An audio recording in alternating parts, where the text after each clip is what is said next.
Hi friends, అందరూ ఎలా ఉన్నారండి? ఈరోజు ములగాకు ఎగ్ కర్రీ చూపిస్తానండి. ఇదైతే మా ఎప్పటి నుంచో అడుగుతున్నారండి. ఇది ఏదో యాప్లో చూసారంట కర్రీ కావాలనేసి.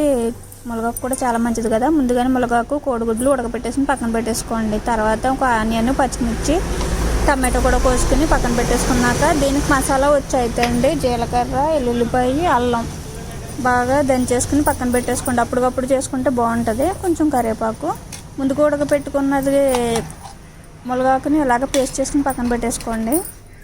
నేనైతే మిక్సీ పెట్టేసుకున్నాను. ఇంక ముందుగా కడాయి తీసేసుకుందాం. కడాయి తీసుకున్న తర్వాత అది వేడెక్కిన తర్వాత ఆయిల్ వేసుకోండి. కర్రీకి సరిపడినంత. దీనికి ఆయిల్ ఎక్కువగానే ఉంటే బాగుంటుందండి. దాంట్లో కొంచెం పసుపు వేసుకుని గుడ్లు వేపేసుకుందాం. గుడ్లన్నీ ఇంకా వేగుతున్నాయి కదండి. ఇది ఎప్పటి నుంచో అయితే అడుగుతున్నారండి ఈయన.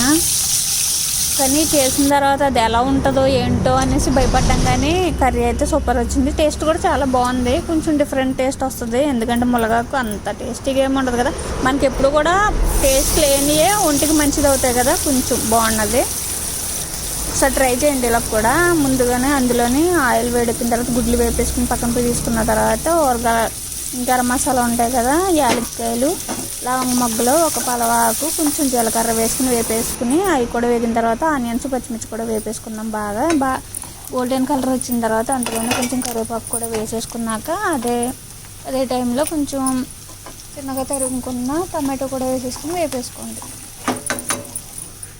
టమాటో కూడా వేసుకుని కొంచెం మగ్గిదాకా మూత పెట్టేసుకుందాం. మూత తీసి చూసాం కదండి. లోపల అది బాగా మగ్గిపోయిన తర్వాత అందులో మసాలా వేసేసుకుందాం. నూరుకుని పెట్టుకున్న మసాలా వేసేసుకుందాం.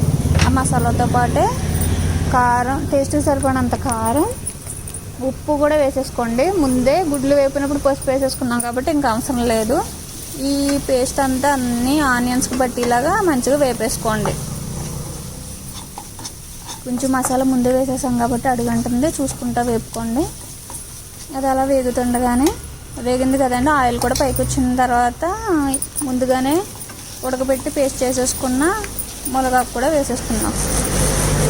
మునగాకు పేస్ట్ కూడా వేసేసుకుని వేగిన తర్వాత గ్రేవీకి సరిపడినంత వాటర్ వేసుకుని కోడిగుడ్లు కూడా వేసేసుకోండి. ఇంకా మూత పెట్టేసుకుని ఒక్కొక్కసారి చూసుకుని ఒక్కొక్కసారి కలుపుతూ ఉండండి. లేదంటే కింద మాడట్టేస్తుంది. చెప్పాను కదండి, మసాలా ముందు వేయడం వల్ల కొంచెం అడుగంటుతుంది. ఇంకా దానికి దగ్గర పడేదాకా ఒకసారి మూత పెట్టేసుకుందామండి. దగ్గర అయితే పడిపోయింది. కర్రీ రెడీ అయిపోయిందండి. మీకు ఈ కర్రీ నచ్చితే కనుక లైక్ అండ్ సబ్స్క్రైబ్ అండి. థ్యాంక్ యూ అండి.